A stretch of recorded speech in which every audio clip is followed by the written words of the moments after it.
उत्तर प्रदेश में कोरोना विकराल रूप लेता जा रहा है। हर रोज नए मरीज मिलने के सभी पिछले रिकॉर्ड टूटते जा रहे हैं। कोरोना को लेकर उत्तर प्रदेश के हालात कुछ ऐसे हैं कि ना तो दवा मिल रही है ना ही इलाज। हालात इतने खराब हैं कि अगर किसी को कोरोना हो जाए तो उसे कोई पूछने वाला नहीं है। उत्तर प्रदेश में स्वास्थ्य सेवाओं का बुरा हाल पहले ही था और कोरोना महामारी के बाद इस समस्या ने विकराल रूप ले लिया है। अस्पतालों में डॉक्टर नहीं है, मरीजों के लिए बेड नहीं है। आलम यह है कि अब कोरोना की टेस्टिंग के लिए भी अब कब तक इंतजार करना पड़ेगा कुछ कह नहीं सकते। साफ साफ कहा जाए तो कोरोना मरीज अब अपने हाल पे है। उत्तर प्रदेश में कोरोना वायरस अब शासन और प्रशासन पर भी जोरदार वार कर रहा है। कोरोना वायरस महामारी कितनी गंभीर है इसे आप इस बात से समझ सकते हैं कि उत्तर प्रदेश सरकार के 2 कैबिनेट मंत्रियों का कोरोना वायरस से निधन हो गया।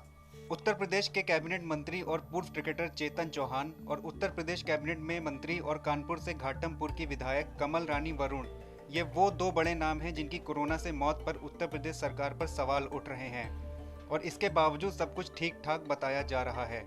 वहीं विपक्ष इस मुद्दे पर सरकार को जमकर घेरने में लगा हुआ है।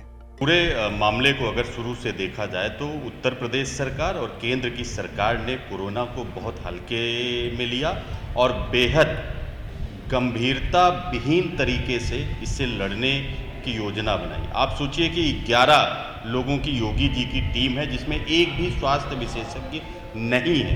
आप समझिए कि पहले जो क्वारंटाइन सेंटर बनाए गए और जो तथाकथित आइसोलेशन वार्ड बनाए गए उसमें किसी भी तरीके की ना तो सुविधा है और ना किसी डॉक्टर या दवा की ही व्यवस्था है। आप समझिए कि आज उत्तर प्रदेश में पूरे देश में सबसे ज़्यादा कोरोना के पेशेंट प्रतिदिन मिल रहे हैं, जो संख्या 7,000 के ऊपर तक पहुंच रही है। आज उत्तर प्रदेश कोरोना के मामले में सबसे आगे निकल गया है और पहले मोदी जी योगी जी की तारीफ कर रहे थे कि उत्तर प्रदेश कोरोना से लड़ने में सबसे आगे। आज मोदी जी यूपी के बारे में नहीं बोल रहे हैं। हालात ये हैं कि ना तो वेंटिलेटर हैं ना बेड हैं, तब जबकि मरीजों की संख्या 70-80 हज़ार के लगभग है। उस समय ये हालात है, जब आने वाले समय में हालात और बिगड़ने वाले हैं क्योंकि अभी कोरोना का पीक नहीं आया है, तब क्या स्थिति होगी ये हम समझ सकते हैं। जब राजधानी लखनऊ में बेड नहीं मिल रहे हैं तो गाँव के दुर्दशा का हम महज अंदाजा लगा सकते हैं। तो वहीं दूसरी ओर सरकार और बीजेपी के प्रवक्ता इन सभी बातों को गलत ठहरा रहे हैं कि जनाधार विहीन, मुद्दा विहीन, नियत विहीन विपक्ष के पास सिवाय कुछ आरोप लगाने के कुछ नहीं है। विपक्ष के नेता सुबह उठते हैं, जनता के लिए कोई कार्यक्रम नहीं है, न उनके पास कार्यकर्ता है, तो एक ट्वीट करके वो अपनी इतिश्री कर लेते हैं। उत्तर प्रदेश में जब कोरोना संकट काल शुरू हुआ तो हमारे पास एक भी टेस्टिंग लैब नहीं थी, एक भी टेस्ट नहीं होते थे। आज 1 लाख से अधिक टेस्ट हो रहे हैं, 1 लाख से अधिक बेड की व्यवस्था है। और जो लोग कह रहे हैं कि कोरोना से मर रहे हैं, उनको अगर थोड़ा पढ़े लिखे होते तो यह जानकारी होती कि पूरे देश में कोरोना से जिन लोगों की दुर्भाग्यपूर्ण मृत्यु हो रही है उसकी दर उत्तर प्रदेश में सबसे कम है। तो यह कहना है कि उत्तर प्रदेश की सरकार इसको गंभीरता से नहीं ले रही है, यह नितांत गलत है। मुख्यमंत्री योगी आदित्यनाथ, उनके मंत्रियों की, उनके अधिकारियों की टीम लगातार इस पर मेहनत कर रही है, लगातार काम कर रही है, लेकिन नित्य प्रतिदिन कुछ न कुछ समस्याएं आ रही हैं, उनका समाधान किया जा रहा है। कहीं अधिकारियों की लापरवाही है तो उनको दंडित भी किया जा रहा है। उत्तर प्रदेश में सिर्फ मंत्री और नेता ही नहीं, बड़े बड़े अफसर और नौकरशाह भी कोरोना की चपेट में आ रहे हैं। कोरोना के जो आंकड़े लगातार आ रहे हैं वो भयावह हैं, चाहे वो मौत की संख्या हो या फिर मरीजों की संख्या। लगातार लोगों को अपनी गिरफ्त में ले रहा है, लेकिन लापरवाही लोगों की लगातार जारी है। आपको बताएं कि कोरोना चाहे गरीब हो या अमीर, कितना भी जो है ताकतवर व्यक्ति हो, उन सबको अपनी गिरफ्त में ले रहा है। आपको मालूम होगा कि देश का इकलौता पहला ऐसा राज्य है यूपी जहां पर 2 कैबिनेट मंत्री कमला रानी हो या चेतन चौहान कोरोना की चपेट में आकर उनको जो है मौत आई। और ऐसे में अब तमाम विधायक जो हैं वो ग्रसित है, तमाम अधिकारी जो हैं वो ग्रसित हो गए हैं कोरोना से, तमाम पुलिस के अधिकारी ग्रसित हुए हैं। और तब भी कोरोना के जो लगातार आंकड़े हैं वो कहीं ना कहीं चौंकाने वाले हैं। आपको भी यही सलाह है कि आप घर से तभी बाहर निकलें जब ज़रूरी हो और मास्क का इस्तेमाल करें, 2 गज की दूरी को बनाए रखें, क्योंकि कोरोना की दवा अभी तक कोई आई नहीं है और ऐसे में केवल सावधानी ही बचाव है। तो आप कोरोना से बचना चाहते हैं तो केवल सावधानी बरतें, क्योंकि ये आंकड़े जो आ रहे हैं लगातार, ये लोगों के हैं जो ग्रसित हुए हैं, उनके दिलों पे क्या गुजरती है, किस तरीके से वो जो है क्वारंटीन सेंटर पर रहते हैं और किस तरीके से वो अपने आप को रिकवर करते हैं। इस वजह से आप कोरोना से ग्रसित ना हो, उसके लिए सावधानी जरूर बरतें। कैमरा पर्सन सौरभ के साथ संजय सिंह चौहान, भारत समाचार, लखनऊ। लखनऊ सिविल हॉस्पिटल के medical superintendent doctor Ashok Dubey ने भारत समाचार से बात करते हुए कोरोना की गंभीरता को बताया कि कोरोना के बारे में अगर मैं ये कहूँ कि इसने देश की दशा, दिशा और दर्शन को बदल दिया है तो कोई गलत नहीं होगा। यह न जाति देखता है, न धर्म देखता है, न उम्र देखता है, न किसी की रईसियत देखता है। हर वर्ग इससे पीड़ित है।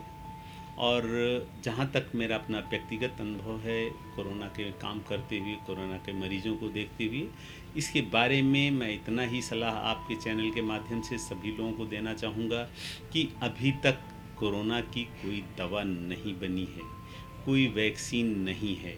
केवल आपकी सजगता, सतर्कता ही आपको कोरोना से बचा सकती है।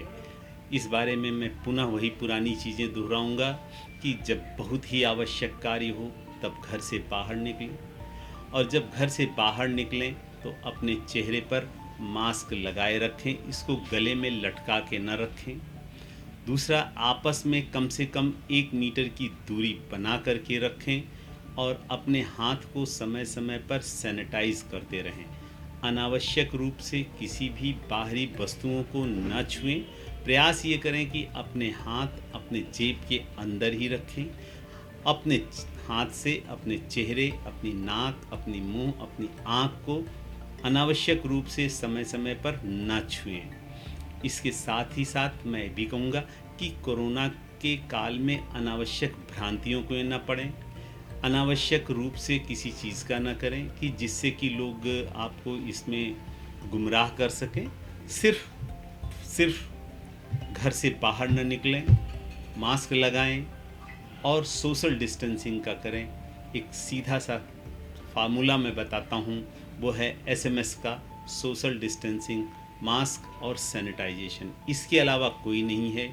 फालतू में लोग पढ़ते हैं, गो कोरोना का कार्ड लटका के टहलते हैं, अपनी गाढ़ी कमाई का 100-150 रुपये दे देते हैं। कुछ लोग अनावश्यक ताबीज़ पहन करके टहल रहे हैं। इन सब का कोई योगदान नहीं है।